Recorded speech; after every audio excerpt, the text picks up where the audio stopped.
Alors, bonsoir tout le monde, bonsoir Fatima Aissaoui, bonsoir Francesco Cavatorta. Bien sûr, bonsoir à notre public fidèle qui nous suit depuis, on est à notre 13e webinaire. Malheureusement ou heureusement, on va continuer quelques mois comme ça, mais c'est aussi une fenêtre pour recevoir des amis, des connaisseurs, des chercheurs confirmés sur les questions qui intéressent notre public. Le CAREP a le plaisir aujourd'hui d'accueillir Fatma Aissaoui et Francesco Cavatorta à l'occasion de la sortie d'un livre qu'ils ont édité tous les deux, les révolutions arabes, le printemps arabe inachevé. C'est un livre en anglais et je vous dis un secret, j'ai un papier dedans sur la Syrie et qui a été traduit en anglais grâce à l'aide précieuse toujours de Francesco et je le remercie. On va commencer par Fatima et ensuite Francesco il va présenter les chapitres du livre. Fatima elle va nous donner une idée générale et vous avez le temps, mais après on va bien entendu, j'invite notre public à poser ses questions ou bien ici sur Zoom dans la rubrique questions-réponses ou bien en direct sur notre page CAREP sur Facebook.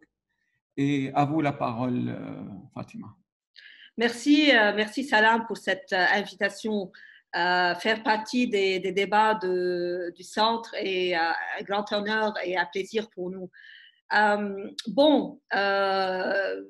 serai bref. Donc, cet ouvrage est né d'un projet de recherche sur les médias arabes et transition démocratique. C'est un projet qui est financé par la British Academy. C'est un projet qui est interdisciplinaire et concerné par l'intersection entre les pratiques journalistiques et le changement politique dans le cadre des mouvements pro-démocratie que le monde arabe a connu et continue à connaître depuis 2010, nommé comme le printemps arabe. Donc, l'intérêt principal du projet est de comprendre ce rôle ambivalent des médias, mais surtout des médias traditionnels, ce qu'on appelle legacy media, comme acteur politique qui peut encourager, qui peut soutenir un changement démocratique, mais en plusieurs instances contribuer aussi à l'entraver. Cet ouvrage qui apporte des contributions des chercheurs et d'experts du monde arabe, parmi eux vous-même, Salam, et d'autres collègues de l'Occident, c'est une tentative de comprendre ces mouvements de changement et leur trajectoire d'en dessous, comme étant une série de petites révoltes dans des secteurs variés, dans lesquels les acteurs exercent une agence, agency, pour faire pression en vue d'un changement. Donc, beaucoup a été dit et écrit sur le changement ou absence de changement au niveau des structures et des institutions de la politique dominante, mainstream politics, ainsi que le changement géostratégique au niveau régional. Cet ouvrage veut présenter une interprétation différente en donnant une voix aux agents locaux du changement, aux particularités et histoires nationales, non pas qu'on considère que le débat sur le changement institutionnel comme étant pas important, au contraire, ce débat reste toujours assez critique, mais plutôt pas suffisant pour saisir les complexités et les implications de ces mouvements de changement, leur signification pour les gens de la région. Donc, notre motivation à travers cet ouvrage est double.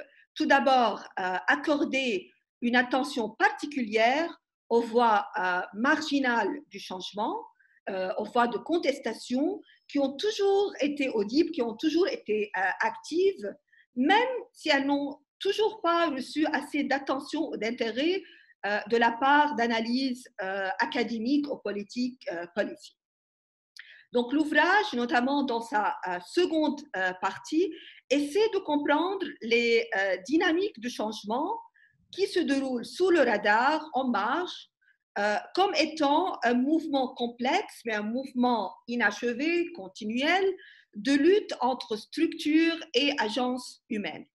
Donc, il y a des chapitres dédiés, par exemple, à l'activisme juridique des femmes tunisiennes avant et après la Révolution, les formes d'entrepreneuriat dans les médias et leur impact pour donner de voix aux jeunes, le rôle de la société civile comme gardienne du changement et comment ce rôle est différent d'un pays à un autre, entre deux cas extrêmes, la Tunisie et l'Égypte, et d'autres chapitres. Aussi, notre but, c'est de contribuer à une meilleure compréhension, à une compréhension approfondie des contextes et des héritages locaux et nationaux, fournis par des experts qui sont de la région, qui viennent de la région, qui vivent dans la région, et qui ne s'adressent pas d'habitude à une audience anglophone. Donc, le but, c'est d'apprendre de leur expertise et qu'ils puissent la transmettre à un public anglophone. Donc, la première partie offre des chapitres dédiés aux trajectoires et des dynamiques de changement et de continuité dans nombre de pays arabes, parmi lesquels votre chapitre Salam sur le parcours syrien. Comme le titre le suggère, le souligne, on veut saisir ces mouvements de changement dans leur continuité et dans leur complexité. Donc, ce n'est pas une histoire simple qui s'achève, qui commence et s'achève par une victoire ou une défaite. Ce sont plutôt des mouvements de transformation qui se situent dans le passé comme dans le futur, qui sont imprévisibles et qui ne peuvent pas être compris uniquement par les concepts, par les paradigmes traditionnels de démocratisation. Il y a seulement un changement si le régime autocratique n'est plus, ou le paradigme de la résilience de l'autocratie, avec ce qu'on voit un peu partout aujourd'hui dans le monde arabe avec les contre-révolutions.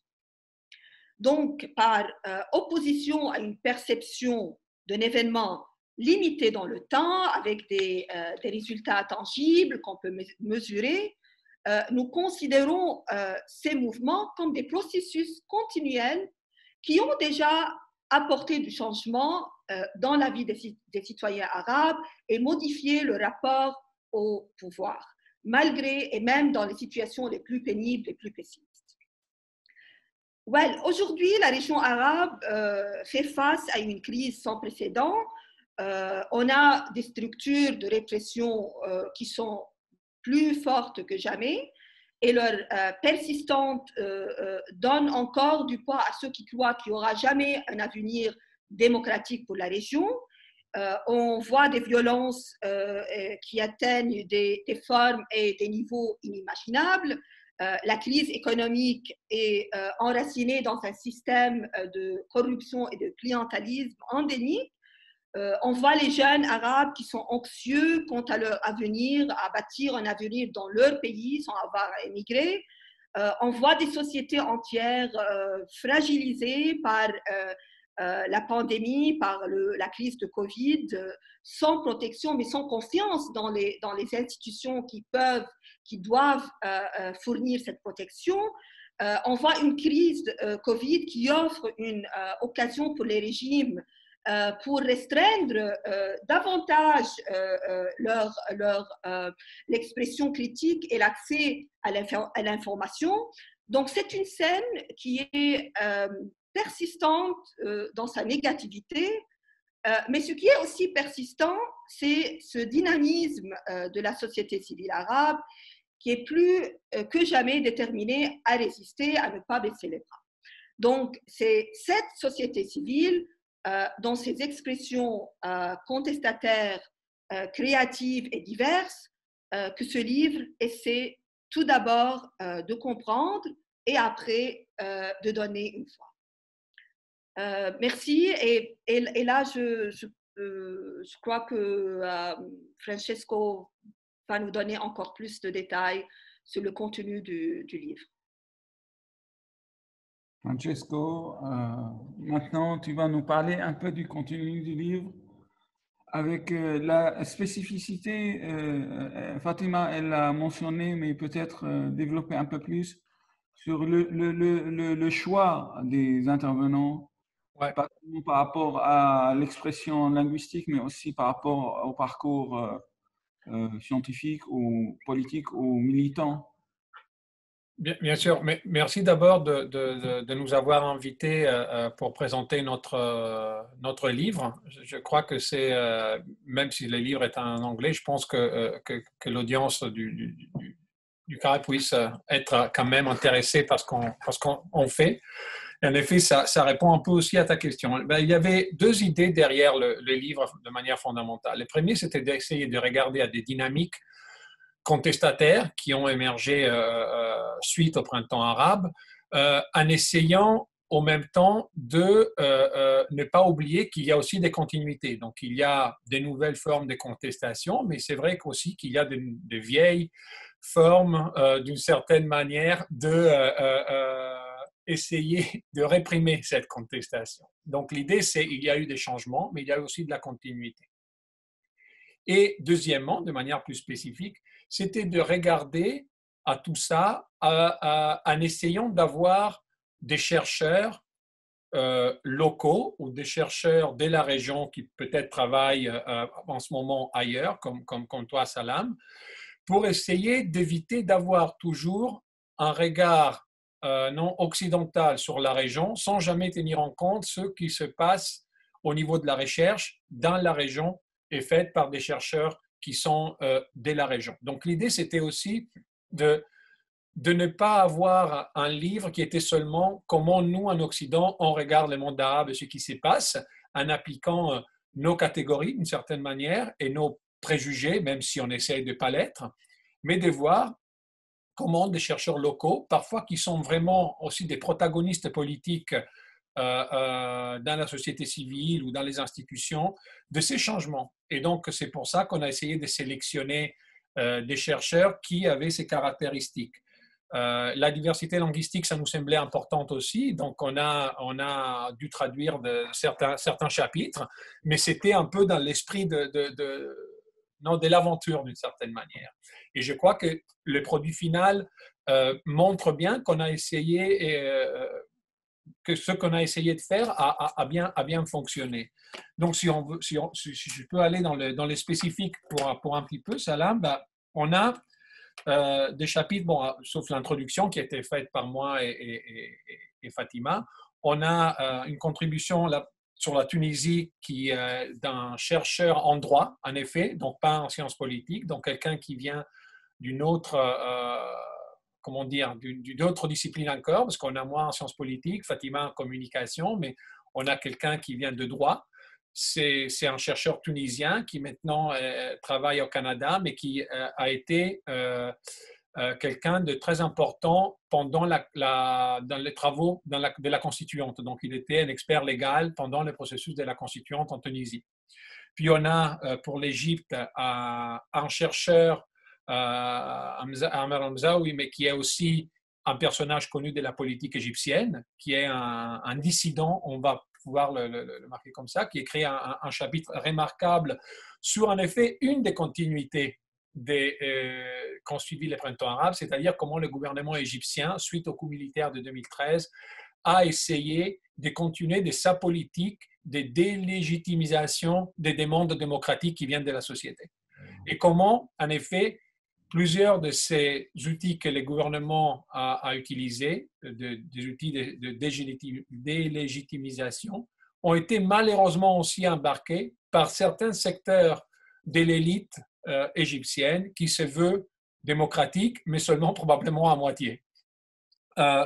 Puis il y a bien sûr ton chapitre sur la Syrie, sur les causes et les conséquences de la révolte contre Assad. Et il y a une partie que je pense, c'est laquelle que personnellement j'ai trouvé la plus intéressante, mais je pense que c'est aussi celle qui a trouvé l'intérêt de plusieurs lecteurs, c'était la partie sur en effet, encore une fois, cette continuité, malheureusement, de la communauté internationale qui semble avoir déjà oublié, pardonné le régime de Bachar al-Assad et qui est intéressé de manière assez égoïste à reprendre des liens officiels pour pouvoir bénéficier de l'éventuelle reconstruction de la Syrie. Donc ça, c'est quelque chose que je pense était un élément nouveau que tu as apporté, c'est un élément qui est très intéressant, mais qui est un peu dans la continuité, non, de ce que la communauté internationale fait de manière générale. On condamne subitement, et puis quand les choses se calment un peu et on voit qu'il n'y a pas vraiment de changement, ben on revient à l'arrière, on dit, ben, en fin de compte, ce n'est pas si grave que ça, on va pouvoir discuter avec lui, au moins on le connaît, et puis s'il y a quelques contrats de reconstruction qui viennent vers nous, ben, tant mieux, non? C'est comme ça. On a un chapitre très intéressant sur la Libye, qui est un pays dont on n'entend pas souvent parler, qui n'est pas analysé peut-être comme il faudrait, pour des raisons aussi qui ont à voir avec l'accès difficile au terrain libyen. C'est un chercheur libyen qui a écrit un chapitre très intéressant sur la relation entre les ressources gazières et pétrolières de la Libye et la croissance, la solidification des milices, si on veut, dans le panorama libyen. Et donc, c'est un aspect d'économie politique qui n'est pas souvent exploré comme il le faudrait, mais qui est quand même très important pour essayer de comprendre la fragmentation libyenne. Oui, c'est vrai qu'il y a l'aspect tribal, oui, c'est vrai qu'il y a l'aspect géographique, oui, mais au cœur de tout ça, il y a aussi la possibilité de pouvoir exploiter des ressources énormes et auxquelles personne ne veut vraiment renoncer. On a aussi un chapitre très intéressant sur le mouvement du Irak rifien, donc le RIF Irak, le mouvement du RIF contestataire au Maroc, qui est écrit par un chercheur qui est aussi un dissident politique au même temps, marocain, qui nous propose, et ça c'est un peu dans la logique du changement et pas de la continuité, les dynamiques micro d'activisme qui ont lieu dans cette région. Donc oui, il y a une discussion sur les causes de cette contestation, mais il y a aussi une analyse de comment la contestation est organisée, quelles sont les nouvelles formes d'organisation, quels sont les nouveaux instruments qu'on utilise pour se mobiliser. Et il y a une analyse très intéressante de le fait que, en dépit du fait qu'il y a certains leaders, la réalité est que sur le terrain, tout le monde est un leader de ces mouvements, ce qui rend les choses plus intéressantes et plus difficiles pour le gouvernement à contrôler, même qu'encore une fois, le gouvernement a utilisé un peu des cartes qu'il avait déjà employées dans le passé pour délégitimer ces mouvements. On a aussi un chapitre sur l'Algérie. Et encore une fois, ici, il y a l'aspect économie politique, non, qui est très important, les ressources pétrolières et gazières de l'Algérie et de comment le régime les emploie pour essayer d'acheter une certaine légitimité. Ben, on se trouve que même devant ça, les choses ne fonctionnent vraiment pas. On a eu, et c'est pour ça que les titres étaient quand même assez intéressants, unfinished, parce que l'Algérie, soudainement, redevient un endroit où on voit la mobilisation générale de la population. Et ensuite, on la verra aussi au Soudan, Liban, Irak. Après, il y a des chapitres plus spécifiques qui portent oui, sur des pays, mais qui portent sur des thématiques surtout. Donc, il y a la thématique toujours présente, qui a une continuité aussi de la rivalité entre islamistes et laïcs, on va dire, surtout en Afrique du Nord. On regarde si effectivement cette division existe bel et bien, ou si parfois elle n'est pas quelque chose qui est un peu simpliste à dire, et s'il n'y a pas plus de points de contact sur certaines questions de ce qu'on pense normalement. Il y a, comme Fatima l'a mentionné aussi, un papier très intéressant sur l'activisme judiciaire. C'est quelque chose qu'on ne regarde pas souvent, surtout en sciences politiques, mais c'est quelque chose de particulièrement important. Quelles sont les formes de mobilisation qui amènent certains pays, certains groupes à se mobiliser pour accomplir des changements juridiques spécifiques et particuliers. Et ça, c'est intéressant parce que, en effet, souvent, c'est ces micro-changements auxquels on ne pense pas forcément. Ce n'est pas une énorme réforme, mais c'est des micro-changements qui, petit à petit, font en sorte que les comportements sociaux puissent changer aussi. On a aussi, comme Fatima l'a mentionné, un papier très intéressant qui compare la Tunisie et le Maroc et sur la politique on l'appelle de entrepreneuriat médiatique de la part des jeunes. Donc, comment la jeunesse peut influencer les débats sociaux et politiques dans les deux pays. Et puis, en effet, on a un chapitre aussi très intéressant sur les trois pays du Maghreb, en effet, qui comparent Tunisie, Maroc et Algérie, sur ce qui sont les moyens de politique et des pressions politiques et des contestations alternatives. Donc, ils ne regardent pas vraiment le formel, les institutions, mais encore une fois, ces micro-dynamiques qui peuvent être aussi très locales, très localisées, et de comment ces mobilisations prennent forme et essayent de proposer des alternatives politiques et sociales au modèle dominant. Donc, somme toute, je crois que c'est un livre qui présente le travail des chercheurs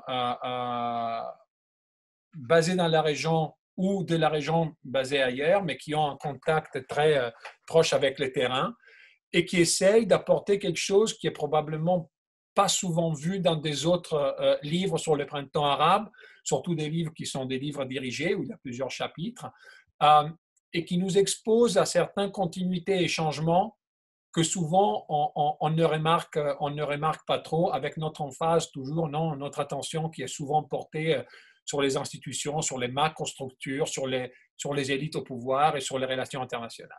Donc, je pense que c'est une contribution qui est intéressante. C'est un peu ça l'élément novateur. Je ne dis pas qu'on est les seuls à le faire, loin de là, mais je pense qu'on a apporté notre contribution. Et vu les titres, non, Unfinished, je pense qu'on a eu un peu raison, parce que quand on a fini le livre, il y a déjà quand même un an et quelques, soudainement, on a vu aussi que ce n'était pas fini la contestation au monde arabe. On a vu l'Irak, on voit le Liban, le Soudan et l'Algérie, comme je mentionnais.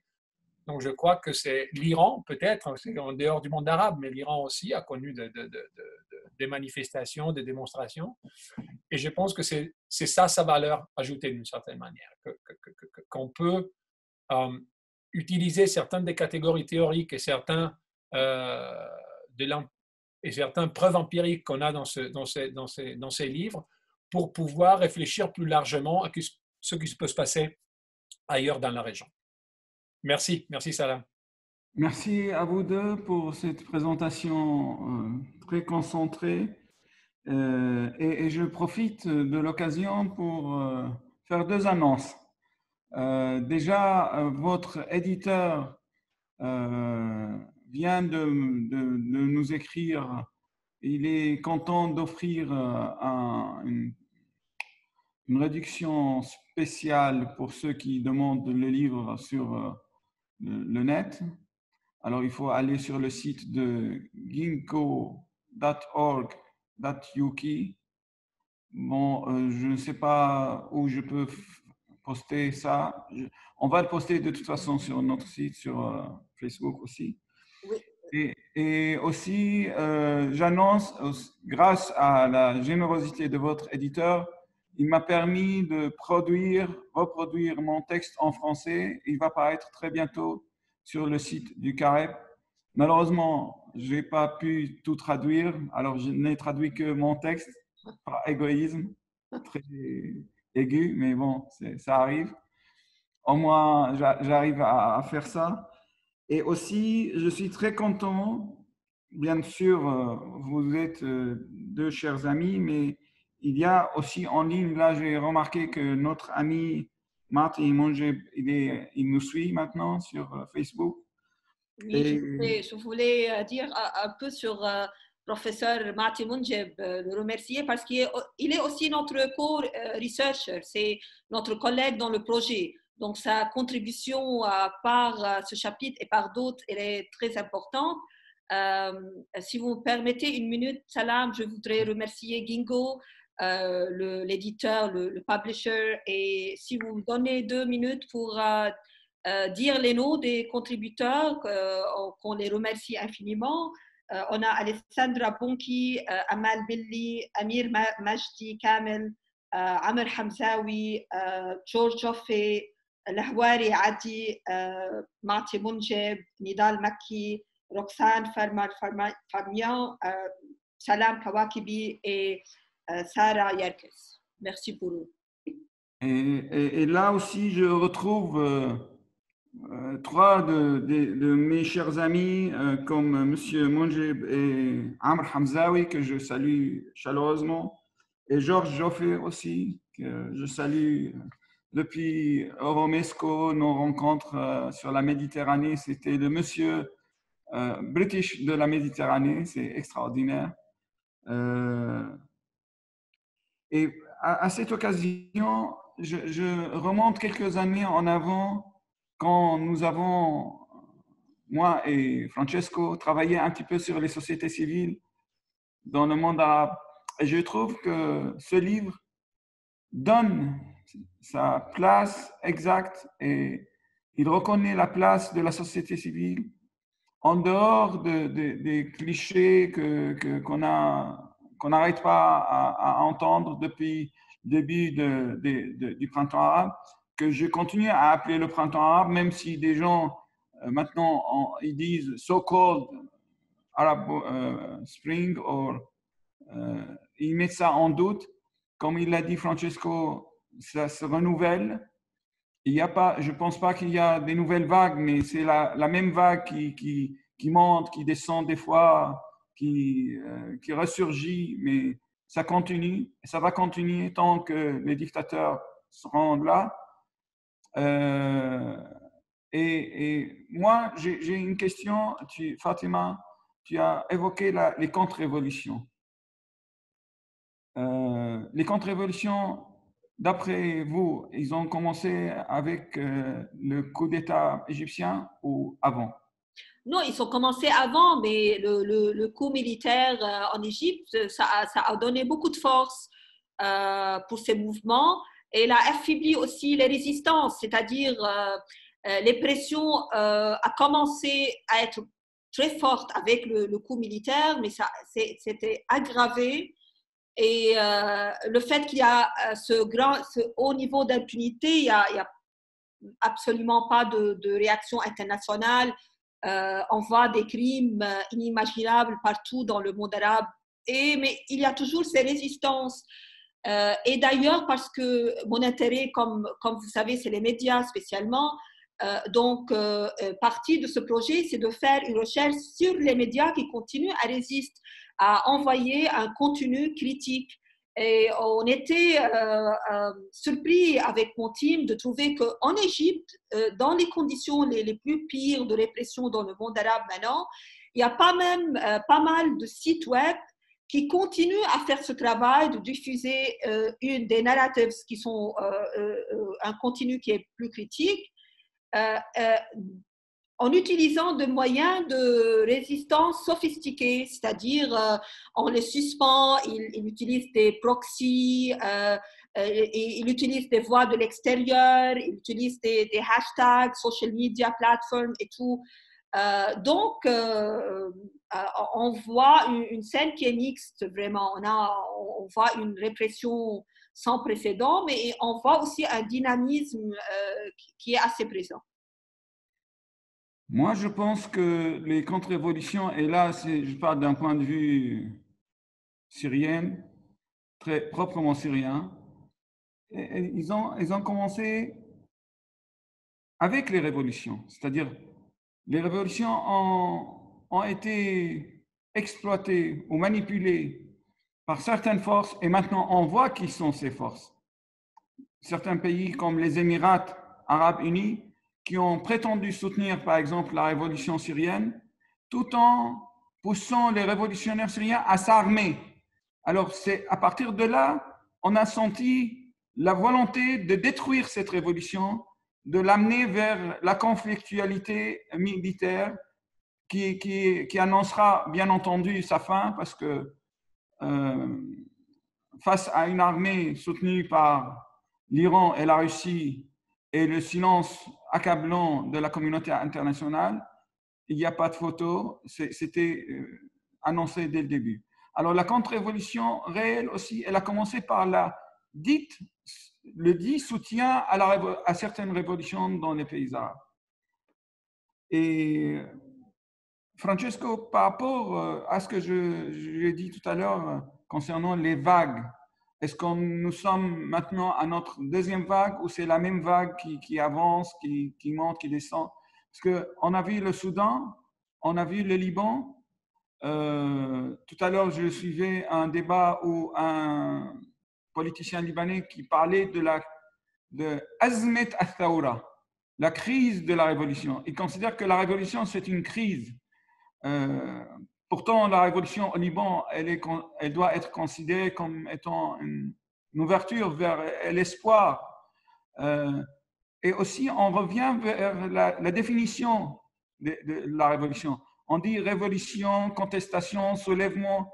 Est-ce que ce débat sur les définitions est utile en ce moment? Je pense que pour ceux qui sont dans le monde académique, c'est sûr que c'est des débats qui sont importants, qui sont intéressants.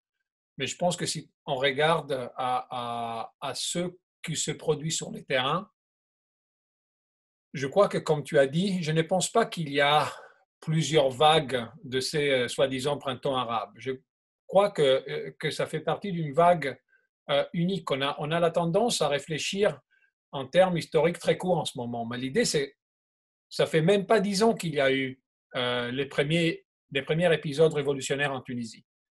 10 ans, c'est vraiment très peu pour pouvoir juger d'un moment historique tellement important. Et je crois que c'est la même vague parce que les raisons derrière ces demandes de changement sont plus ou moins les mêmes. Le livre le justifie d'une certaine manière et explique quelles sont ces demandes. C'est à voir avec 3 points fondamentaux, je crois, que tous les auteurs, peut-être pas tous les auteurs, mais la majorité des auteurs discutent. Les premiers, c'est les inégalités socio-économiques. Largement, partout dans le monde arabe, même dans les pays du Golfe, on a parfois cette tendance à sous-estimer ces inégalités, même aux pays du Golfe, parce que les inégalités n'en sont pas absolues. C'était des privations relatives. Donc, chacun se met en relation avec quelqu'un d'autre qu'il connaît ou dans son milieu. Donc, c'est toujours une privation relative. Et ça, c'est très important, même dans les pays du Golfe. Donc, l'idée, c'est que ces demandes de changement socio-économique, qui étaient valables en 2010-2011, elles le sont encore aujourd'hui. La deuxième, c'est que je crois que la majorité des citoyens arabes se rendent compte qu'il faut un changement de système politique. Le système politique qui est en place ne fonctionne plus. Peut-être ça fonctionnait après la décolonisation, quand l'indépendance est arrivée, au moment de la construction du nouvel État. Dans cet effort de développement, peut-être qu'on pouvait pardonner d'une certaine manière à l'État d'être plutôt autoritaire et de restreindre les libertés. Maintenant, je crois que dans le monde globalisé d'aujourd'hui, on se rend compte que ce type de gouvernance ne fonctionne plus. Après, on est divisé, mais comment on l'est divisé en Occident, sur ce que ça veut dire démocratie, sur les systèmes qu'on veut avoir. Mais c'est sûr que les citoyens arabes, je crois, ne veulent pas un système politique qui produit ces inégalités. Donc, on est à la recherche, d'une certaine manière, d'un nouveau contrat social. Le troisième, c'est la corruption. Si on regarde tous les sondages qui ont été faits dans le monde arabe depuis au moins 10 ans, la corruption publique et la corruption privée, parce que la corruption n'est pas seulement la corruption au cœur de l'État, il y a aussi une corruption privée, des grands acteurs économiques privés, de l'élite politique privée. Les besoins de pistons pour trouver n'importe quel travail, le poids de l'économie informelle, tout ça qui est sous le nom de corruption est quelque chose auquel le citoyen arabe n'a plus envie de se coller. C'est fini ces temps d'une certaine manière. Les choses doivent être faites de manière différente. Et je crois que ces demandes qui étaient présentes en Tunisie, en Égypte, avec des formes différentes, sont maintenant présentes en Algérie, en Irak, au Liban. Et c'est pour ça que je considère ça qu'on est en train de surfer la même vague, si on veut. C'est sûr qu'en même temps, il y a une autre vague, celle que tu as mentionnée et qui est présente aussi dans certains textes du livre, c'est la vague contre-révolutionnaire. C'est sûr que les chapitres sur l'Égypte de Hamzaoui le met Non, mais l'accent là-dessus beaucoup.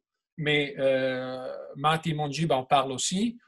Donc, toi, tu en parles aussi dans ton texte. Il y a des continuités, non, dans la phase contre-révolutionnaire qui, pour moi, véritablement, a commencé, je crois, avec l'intervention saoudienne au Bahreïn. Quand cette intervention s'est faite et que la communauté internationale et les autres pays arabes n'ont rien dit par rapport à ça, là, je pense que, comme l'a dit notre collègue Mehran Kamrava de Georgetown University, c'est là que vraiment la vague contre-révolutionnaire a vraiment commencé. Et ces deux vagues qui produisent des chocs, et sur les 10 dernières années, on a vu plusieurs de ces chocs qui se produisent. Parfois, la vague révolutionnaire l'emporte, comme en Tunisie. Plus souvent, la vague contre-révolutionnaire semble malheureusement l'emporter, mais je crois parce qu'il y a aussi une certaine connivence internationale par rapport à ça. Comme tu illustres aussi dans ton chapitre, Salam, sur la Syrie et les silences internationales par rapport à la Syrie. Et Fatima, les médias, pendant la révolution, les différentes révolutions, ont parlé de médias révolutionnaires ou la média alternative ou presse alternative. Est-ce que toutes ces inventions de titres ont changé quelque chose du rôle réel des médias, de la presse en général, ou c'était seulement de la sémantique qui a été développée avec d'autres définitions aussi? Je crois que vous êtes en train de parler plutôt de les premières années, Tout à fait. les premières années où il y avait encore cet élan révolutionnaire. Les médias étaient ouverts, c'était une période importante parce que il y avait les barrières, les restrictions sont tombées, même si c'était informellement, c'est-à-dire même s'il n'y avait pas de réformes structurelles, mais le paysage médiatique est devenu plus libre, mais c'est seulement quelques années après le changement de régime, après 2010-2011. Il y avait des flux entre ce qu'on appelle le journalisme professionnel, institutionnel, et tous ces sites web qui sont développés, toute cette initiative de donner un contenu alternatif, que ce soit dans les blogs ou que ce soit dans les news online, les petits websites, et qui sont toujours aussi importants aujourd'hui. Vous-même, en tant que Syrien, vous savez qu'il y a plein des initiatives pour donner des voix dans des nouveaux médias qui donnent des voix aux Syriens, à la révolution, aux tendances révolutionnaires, mais qui étudient aussi la situation, qui donnent un contenu tout à fait différent des médias institutionnels syriens sous le contrôle du régime. Mais ça fait depuis 2012 que j'étudie les médias dans la région, comment ils influencent le changement politique et comment ils ont été influencés par le changement politique. Et ce que j'ai remarqué, ce qu'on a vu, c'est que il y a un problème structurel qui est en rapport avec le ownership des médias, avec la formation des journalistes et tout ça. Avec le financement, avec la régulation des médias, mais aussi il y a un problème identitaire. C'est que les journalistes se voient comme acteurs politiques en défense de cet agenda ou de cet agenda. Et avec l'effervescence de cette culture, de ce discours d'accusation de tous ceux qui sont critiques, de labeling, d'attaque, de répression, ces voix sont encore beaucoup plus fortes dans les médias traditionnels. Et ce n'est pas seulement un phénomène qui est dû aux répressions des journalistes. Il y a aussi une agence négative de la part des journalistes qui voient que leur rôle, c'est de servir le régime ou de servir des agendas. Donc, il y a une particularité qui est identitaire, qui est là, en plus des autres problèmes. Aujourd'hui, on peut pas dire il y a une répression, il y a un contrôle des médias, mais il y a toujours cette diversité dans dans le paysage médiatique, et il y a toujours ces voix qui viennent de ces sites web alternatifs, des médias alternatifs, et qui essaient de donner un autre message. Et parfois, dans des situations, même en Tunisie, surtout au Liban, en Syrie, on voit qu'ils ont une influence. Il y a une audience, ils ont une voix, une influence. Merci beaucoup, Fatma. Maintenant, on va prendre les questions qui sont nombreuses et peut-être vous allez choisir, je ne sais pas qui va répondre à quoi, mais vous pouvez tous les deux répondre à la même question, mais pour gagner du temps, peut-être on va sélectionner. Il y a une question, je pense, qui est adressée à moi, mais bon, je vous la pose. Et si vous trouvez que je suis le mieux placé pour donner une réponse, vous me donnez la parole. Un monsieur, il dit, qu'est-ce qui rend... j'ai une question importante sur la cohésion élitiste dans les systèmes politiques arabes. Je veux dire l'élite dirigeante. Qu'est-ce qui rend le système cohésif en Syrie et fragile en Libye, par exemple? À vous. Non? Francesco. Francesco. OK. Est-ce que c'est bon? Oui.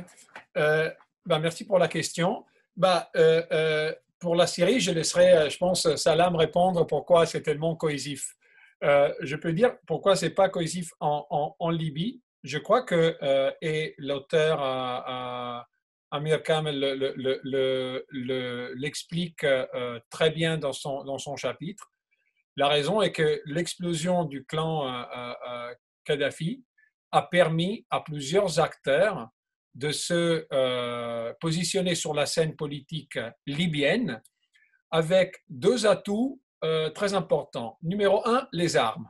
Donc, tout groupe qui a beaucoup d'armes peut essayer de dicter quels sont les termes de la négociation politique qui suit à la chute d'une dictature.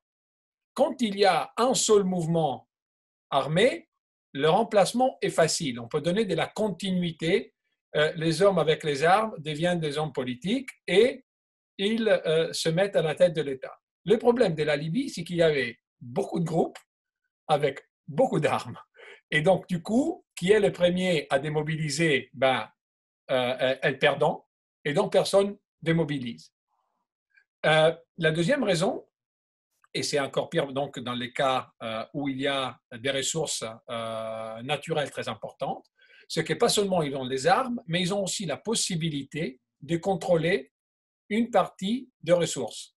Et contrôler une partie des ressources peut faire prolonger justement les affrontements. Et je crois que c'est la raison qui explique pourquoi la transition libyenne a échoué. Il faut se rappeler que pendant les 2 premières années, plus ou moins, la transition libyenne semblait fonctionner. Il y a eu des élections, il y a eu l'élection d'un parlement. Il n'y a pas vraiment eu des contestations des résultats, si je me rappelle correctement.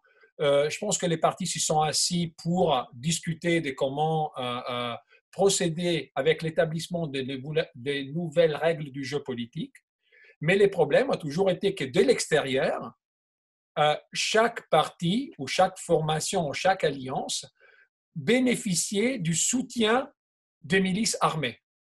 Et parfois, c'est utile d'avoir une milice armée derrière pour ta survie politique, mais ça n'amène pas à des négociations politiques qui vont avoir du succès, parce que chacun a sa milice, et la milice a la tendance à un moment ou l'autre, prendre les dessus.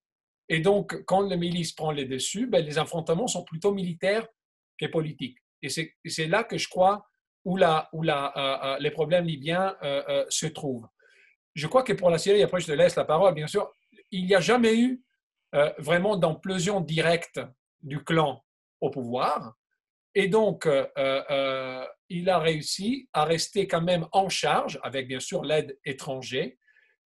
L'État et les structures de l'État ne se sont pas écroulées. Ils ont été minés, mais ils ne se sont pas écroulés. Alors qu'en Libye, ils se sont écroulés et les milices ont pris le devant. En Syrie, je crois, il n'y a pas eu d'effondrement total de structure de l'État et les interventions étrangères ont permis au clan de rester au pouvoir, paradoxalement, en militarisant aussi l'opposition. Et donc, quand l'État se trouve devant une opposition militarisée, bah, il est généralement bien content parce que sa légitimité augmente. Et il peut se dire, bah, je suis sous attaque, je dois bien me défendre. Salam, excuse-moi si j'étais trop longue. Non, non, tout à fait, tout à fait. Et j'ajouterais aussi, en faisant une petite publicité, que je viens de publier aujourd'hui sur le site un papier sur le système sécuritaire en Syrie. Quand on connaît bien la sécuritocratie syrienne, on comprend pourquoi on parle d'un système, une cohésion au sein du système. Il se peut qu'elle soit aussi très fragile, qui est fondée sur du vide, mais comme tu l'as dit, ce système, il a repris force et repris oxygène dès qu'il y a eu une militarisation en face.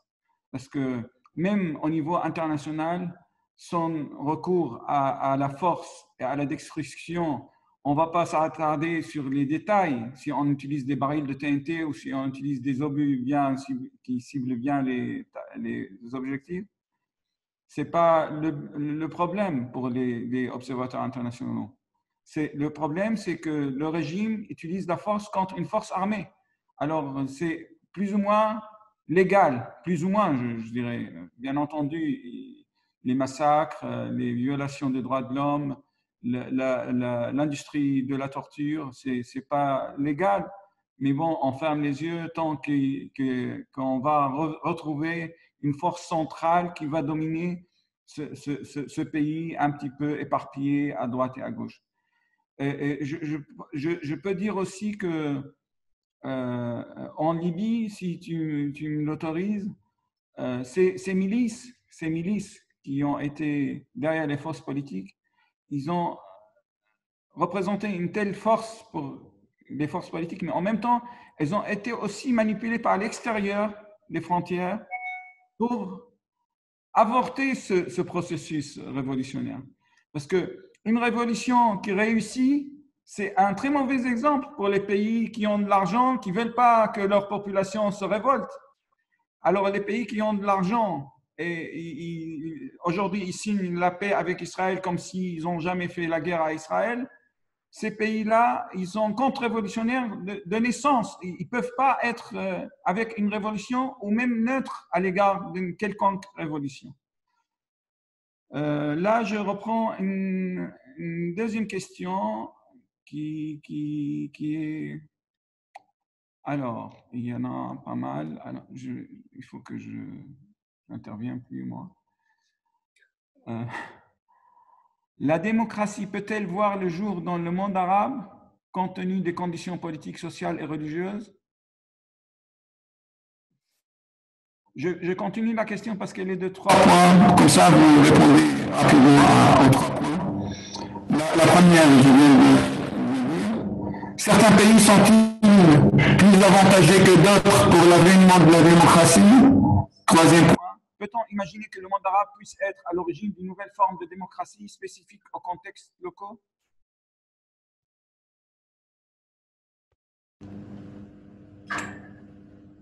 Qu'est-ce que tu en penses, Francesco? Je peux essayer de répondre rapidement. La première question, je dirais sans doute oui. Si on pense à la démocratie seulement comme système de procédures et des mécanismes pour l'imputabilité des non-représentants politiques, je crois que la Tunisie a clairement montré que c'est possible. Je crois que c'était toujours possible. Est-ce qu'il y a des difficultés? Oui, mais même les démocraties les plus établies souffrent d'une certaine manière de problèmes assez importants et on le voit aujourd'hui en Europe, aux États-Unis. Certains pays sont-ils plus avantagés que d'autres? C'est sûr que si on regarde seulement la région arabe, le succès de la Tunisie est peut-être dû au fait qu'il n'y a pas vraiment de clivage confessionnel à exploiter. C'est peut-être vrai aussi qu'il n'y a pas de clivage ethnique à exploiter, mais en même temps, on a vu plein d'autres États multi-ethniques, multi-religieux devenir des démocraties, avoir du succès, entre guillemets, ailleurs dans le monde. Je parle par exemple de l'Inde. Peut-on imaginer que le monde arabe puisse être à l'origine? Ben, c'est une belle question et je crois que la réponse est oui, dans la mesure où, et ça c'est quelque chose que tous les sondages montrent, il y a des recherches qui sont faites là-dessus et j'encourage ceux qui écoutent à aller voir le Arab Transformations Project sur le site web. Plusieurs sondages montrent en effet que la conception des Arabes, des citoyens arabes, de la démocratie est en même temps similaire et différente par rapport à la définition qu'on a dans la tête dans les pays occidentaux. Dans les pays occidentaux, la démocratie est maintenant plus ou moins seulement sur les libertés individuelles, les procédures démocratiques, les mécanismes de représentation et l'imputabilité des élus. Au monde arabe, il y a ça. Donc, la majorité des citoyens arabes pensent que ça, c'est un élément fondamental de la démocratie, mais pensent aussi, de manière plus large, que la démocratie devrait avoir une partie ou une composante socio-économique d'égalité. C'est ce qu'on a un peu perdu en Occident. C'est-à-dire que les citoyens arabes croient que les systèmes ne doivent pas seulement avoir l'imputabilité des élus, les élections libres et tout ça. Ça, c'est bon.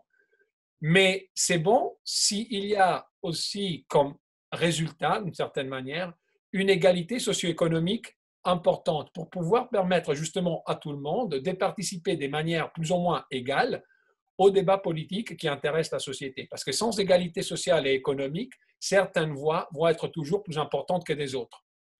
Et je crois que cet élément peut effectivement représenter en plus, entre guillemets, sur les autres régions du monde, parce que les citoyens arabes sont plus sensibles à cet aspect.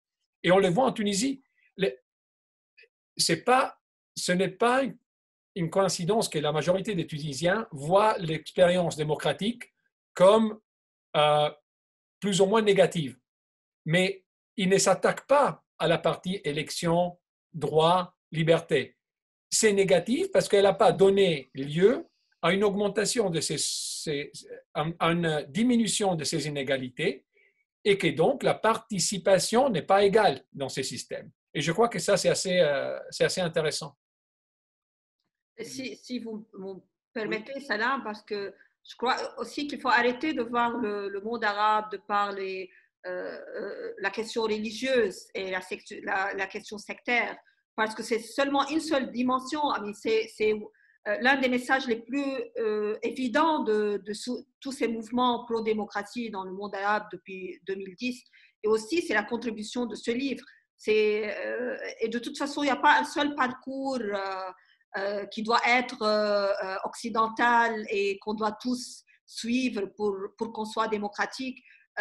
Et non seulement qu'aujourd'hui, l'Occident, la démocratie occidentale, il y a plein de points d'interrogation, c'est-à-dire l'élection Trump, Brexit au UK, la montée de populisme, l'extrême droite et tous ces problèmes, c'est des problèmes démocratiques. Donc, je crois qu'il faut arrêter aussi à ces questions, je les trouve un peu stéréotypes parce que on est au-delà de tout ça maintenant. C'est une situation beaucoup plus compliquée que ça.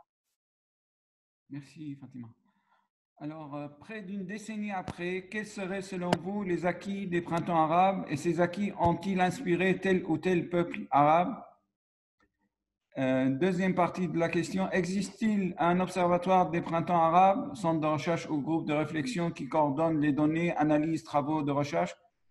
Sur la deuxième partie, je peux dire aussi que le centre arabe à Doha, il a le baromètre de la démocratie dans les pays arabes qui peut être utile pour les chercheurs qui cherchent des figures sur la question de liberté et démocratie. Ils font un sondage annuel dans 17 pays arabes sur la question des réformes, de la démocratisation, de la liberté d'expression, etc., etc. Qui veut répondre à cette question? Ben, je peux le faire rapidement et puis donner la parole à Fatima. Pour compléter ton information, il y a aussi le World Values Survey, il y a aussi le Arab Barometer, il y a le Arab Transformations Project et il y a le Africa Barometer. Donc, mais les Africa Barometer concernent seulement les pays arabes qui sont sur les continents africains physiquement. Okay? Donc, l'Algérie, la Tunisie, la Libye, la Mauritanie. Donc, il y a des centres qui font ça absolument, qui ont énormément de données, qui publient des analyses et qui fournissent des données à tous les chercheurs qui s'intéressent à ces questions. Après, il y a plein de centres, comme le Centre arabe de recherche et d'études politiques de Salam à Paris, qui existent et qui essayent aussi de publier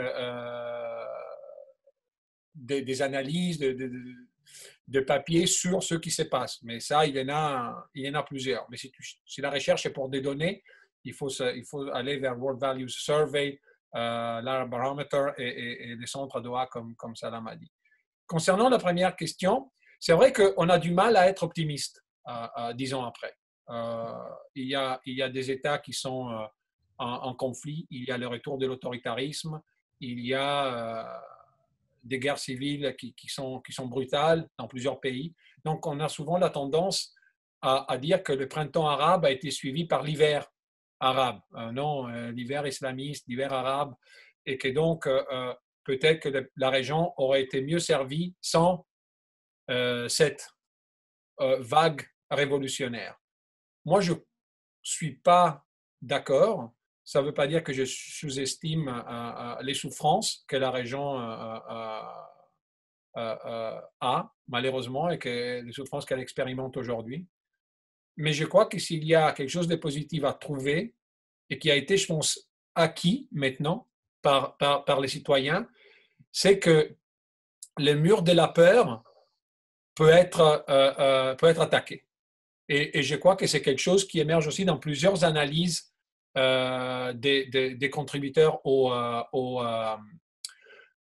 livre. Que le mur de la peur n'est plus là. Qu'on peut changer, qu'on peut changer les choses, qu'on doit peut-être aussi s'impliquer, s'engager pour les changer.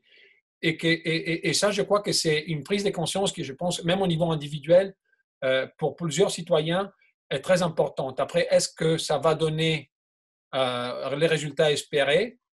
Peut-être pas aujourd'hui, peut-être pas demain, mais c'est sûr que c'est une expérience historique hyper importante sur laquelle, au futur, on pourra construire pour essayer d'arriver aux résultats qu'on s'attend, c'est-à-dire des sociétés arabes plus libres, plus démocratiques et plus égalitaires surtout.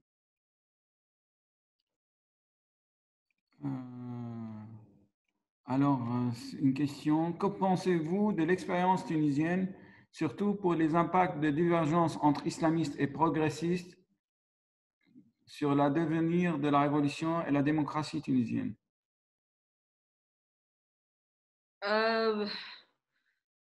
J'hésite à expliquer, à donner une explication de la situation tunisienne qui sera seulement présentée en tant qu'islamiste contre séculaire.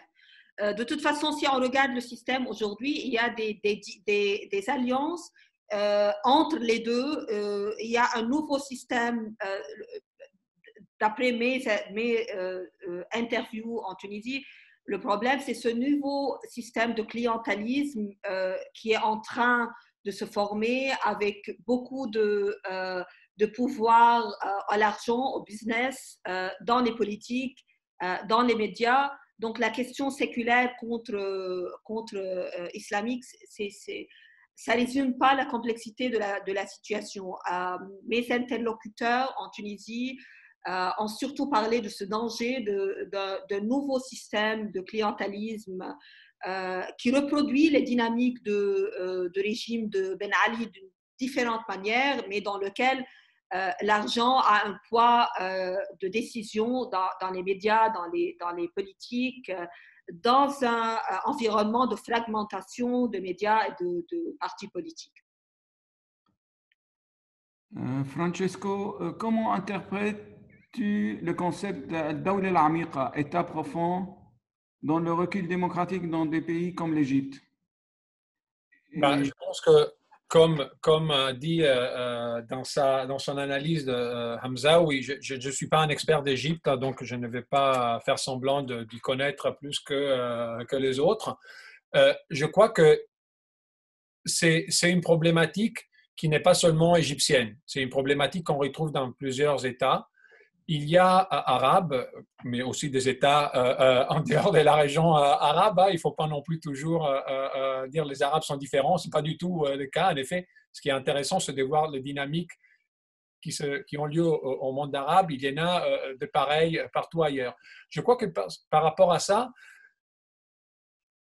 les États qui se sont construits ont toujours privilégié une certaine façon de distribuer les ressources.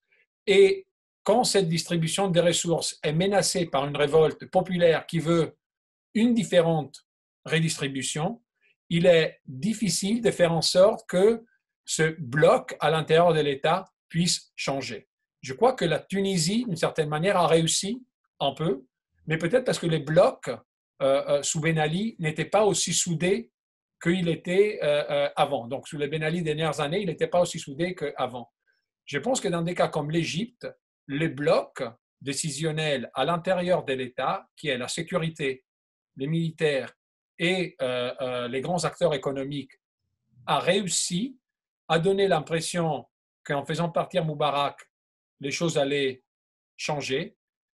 On s'est confronté à la réalité de l'impossibilité de changer les choses. Il y a une analyse très intéressante de Neil Ketchley sur ça et un chercheur canadien qui s'appelle Jean-François Letourneau, sur le fait que ceux qui se sont retrouvés au pouvoir, les frères musulmans, se sont retrouvés au pouvoir sans avoir vraiment le pouvoir de changer les choses.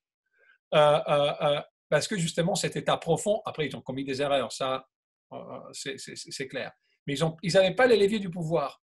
Et donc, en ce moment-là, ces blocs a réagi de la manière dont tous ces blocs réagissent, c'est-à-dire utiliser la répression pour reprendre le contrôle effectif en montrant du doigt les révolutionnaires, en disant c'est vous qui avez provoqué tout ce chaos qui maintenant nous fait trouver dans cette crise. Non, c'est un peu la révision historique d'Al-Sisi, c'est ça.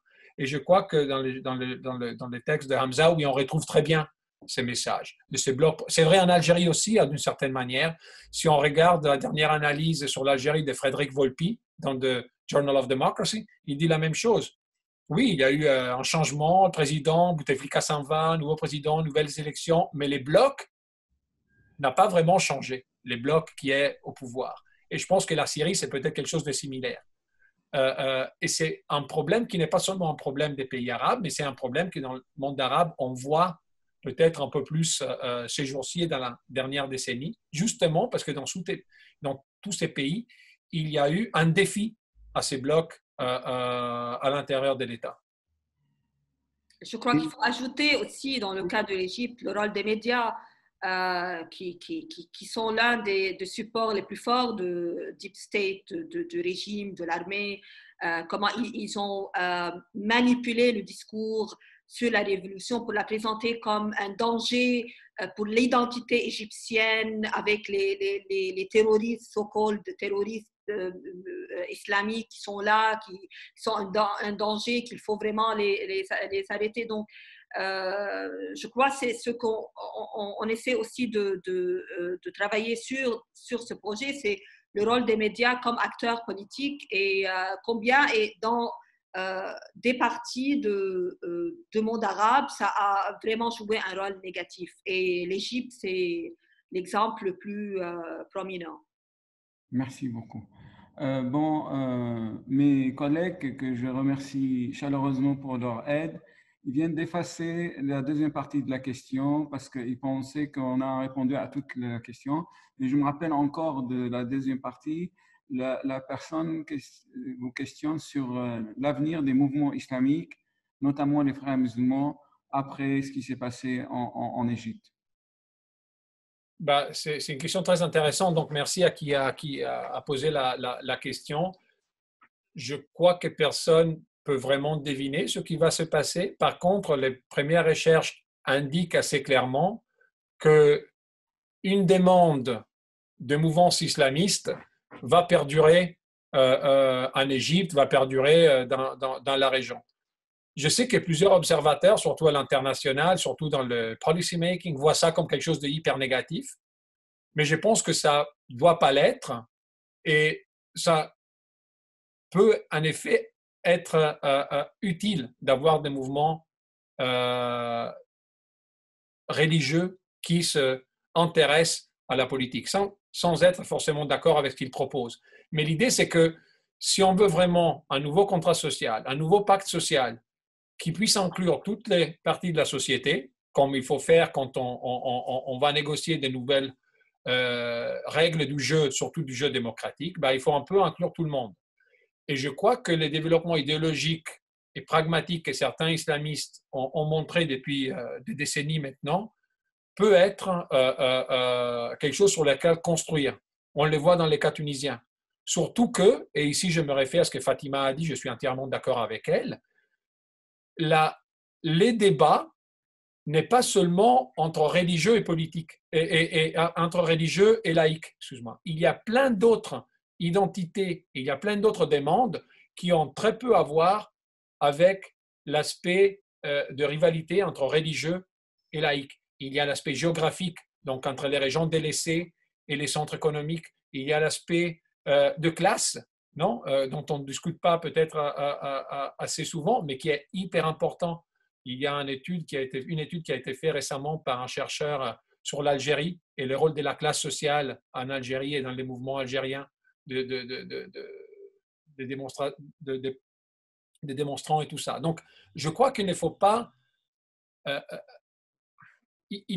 toujours se concentrer sur la rivalité religieuse laïque. Et je crois que les partis islamistes, comme le parti Nahda a montré, peuvent aussi contribuer à construire des mécanismes électoraux qui peuvent faire changer les systèmes, d'un système qui peut-être, d'un point de vue économique, ne délivrait pas, mais qui est certainement une amélioration par rapport au système politique que Ben Ali avait mis en place. Merci, Francesco.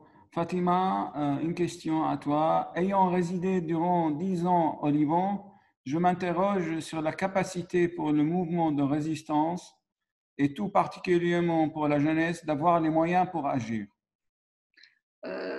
On se pose la même question tous. C'est pas seulement sa question. C'est le mouvement de protestation au Liban continue, c'est-à-dire il ne s'est pas arrêté, il ne s'est pas affaibli malgré le Covid, malgré une réaction militaire de gouvernement et des violences, réactions très violentes.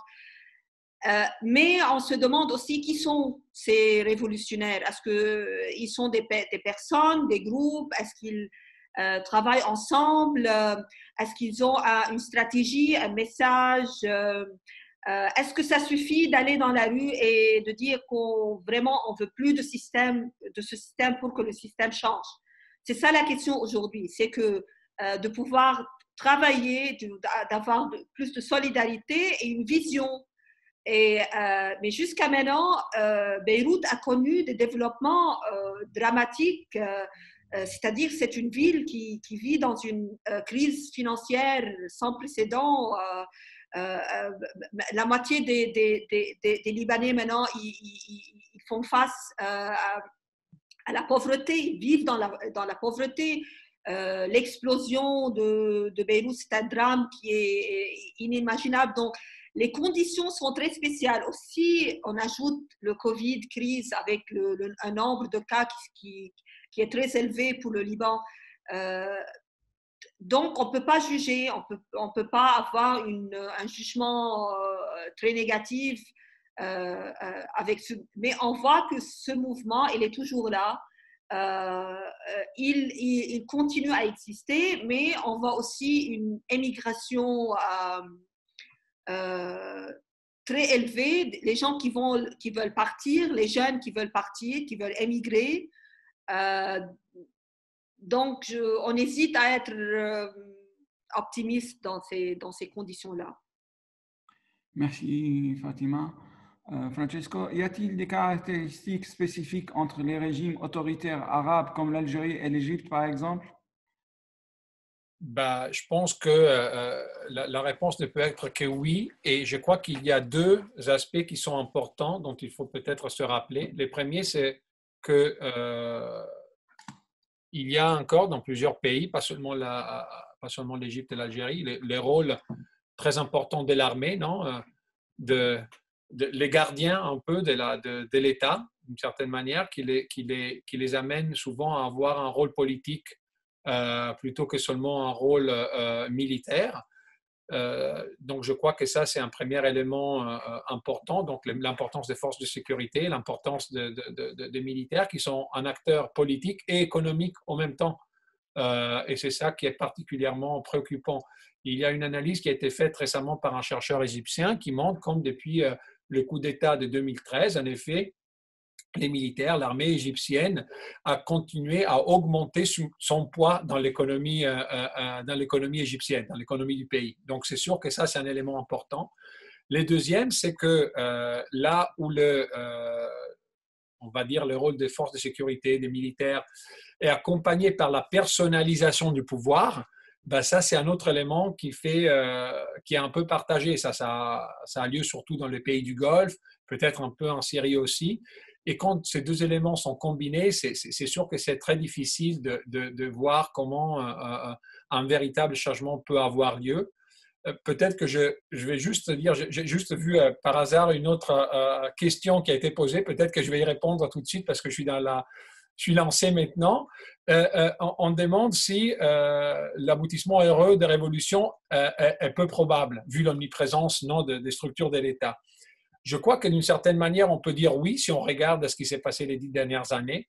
En même temps, je crois que s'il y a quelque chose qu'on a appris des printemps arabes de 2010, c'est que personne se rappelait, personne pensait à l'époque qu'il y aurait eu une mobilisation populaire tellement importante. Donc,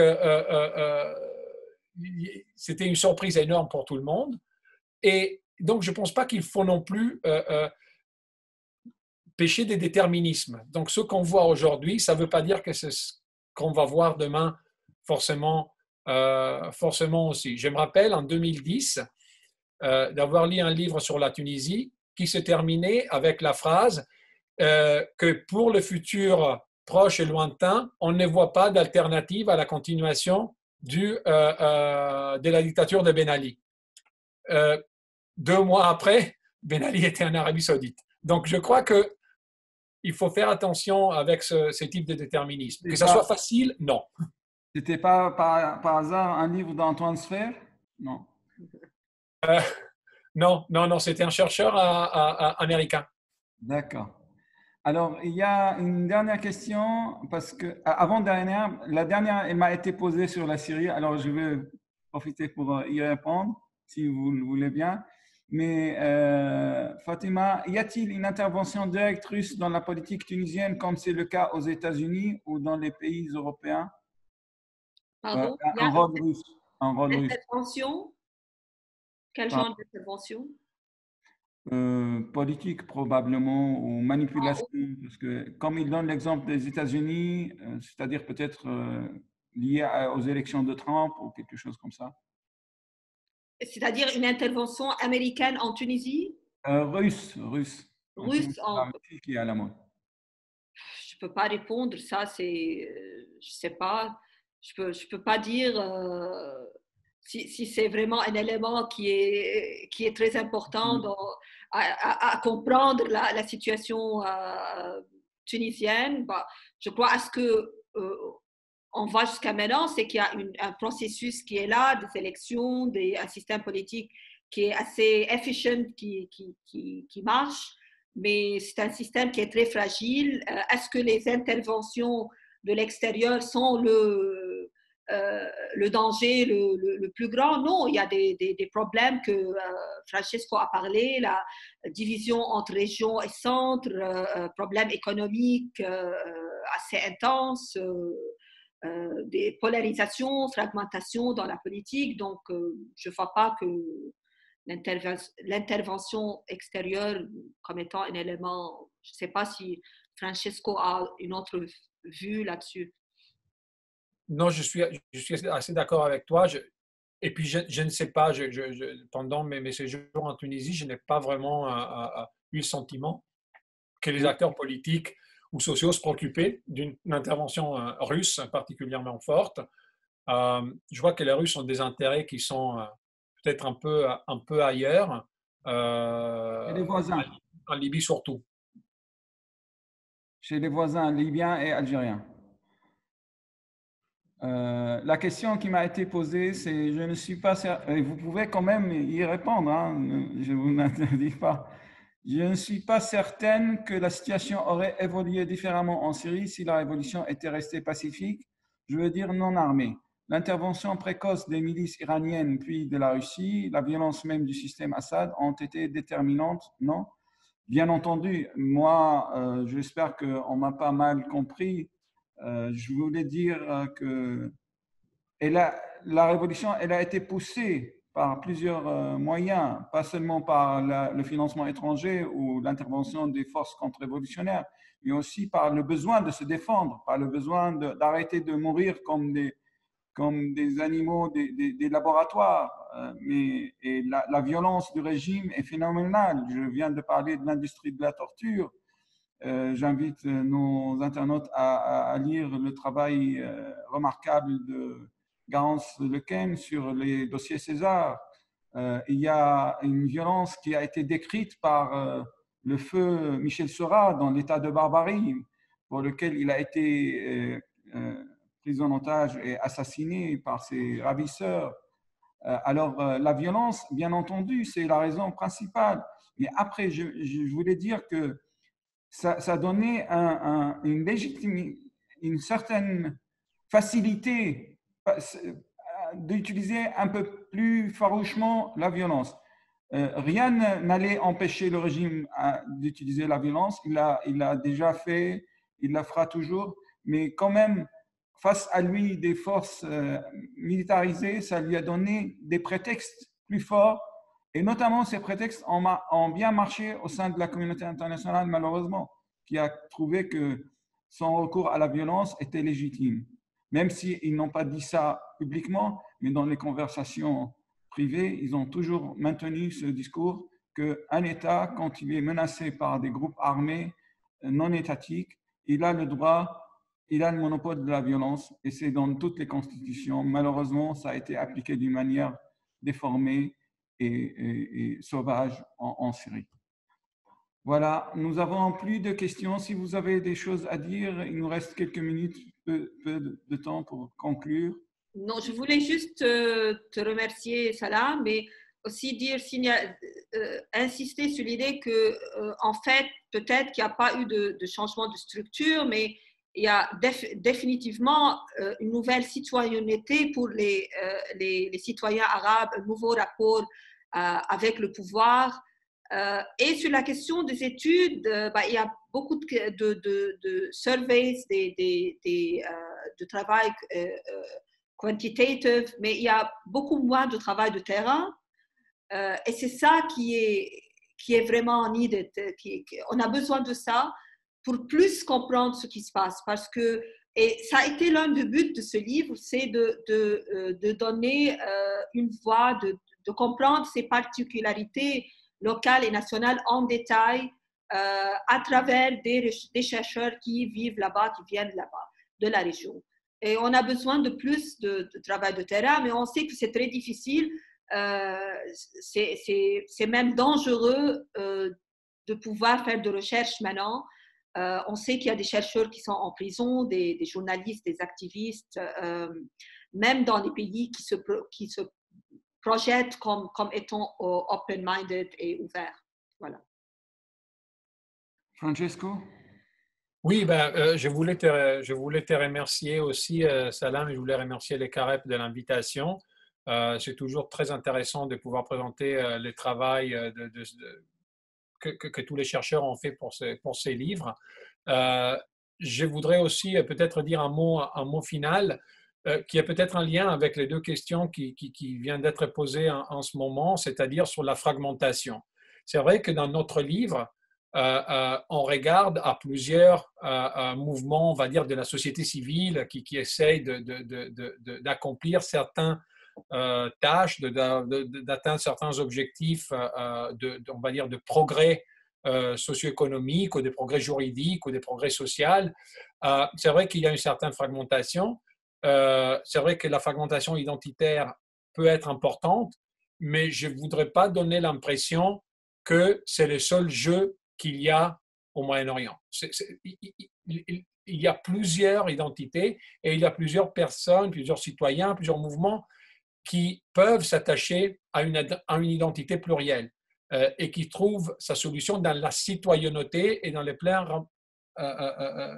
comment dire, dans les pleins exercice de cette citoyenneté. Et je crois que c'est ça que le printemps arabe a mené, c'est-à-dire cette idée que les citoyens doivent vivre et doivent exercer tous ces droits de citoyenneté pleinement.